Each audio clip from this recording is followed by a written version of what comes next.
Hi అండి. రెండో రోజు బ్రహ్మచారిణి అండి. దదాధికర పద్మాభ్యాం అక్షమాలాకమండలం దేవి ప్రసీదతు మయి బ్రహ్మచారిణ్యే నుత్తమాం. దుర్గామాత యొక్క నవశక్తుల్లో రెండవది బ్రహ్మచారిణి స్వరూపము. ఇచ్చట బ్రహ్మ అనగా తపస్సు, బ్రహ్మచారిణి అనగా తపమాచరించినది, వేదత్వము అని అర్థము. అలాగే హిమవంతుని కూతురైన పార్వతియే ఈ యొక్క బ్రహ్మచారిణి. ఈమె పరమేశ్వరుని పతిగా పొందుటకై తపము ఆచరించింది. ఈ యొక్క తపశ్చారిణి అనగా బ్రహ్మచారిణి అని పేరు స్థిరమైనది. తప కార్యము కేవలము ఫల మూలంబులు ఆరగించుచు 1000 సంవత్సరాలు గడిపింది. అలాగే శాకంబులు అంటే పచ్చి కూరగాయలతో ఇంకొక 10,000 సంవత్సరాలు గడిపింది.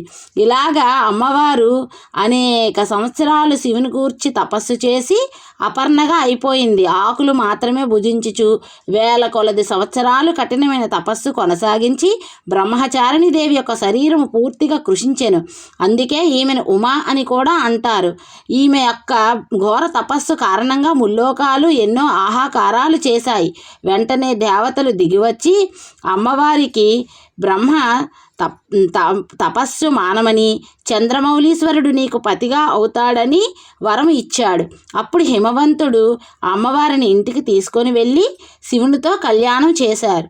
ఇదండి ఈ యొక్క బ్రహ్మచారిణి దేవి యొక్క ఈ యొక్క అమ్మవారిని మనం సాధన చేసుకోవడం వలన మనకు మనస్సు స్వాధీన చక్రమి యందు స్థిరంగా ఉంటుంది.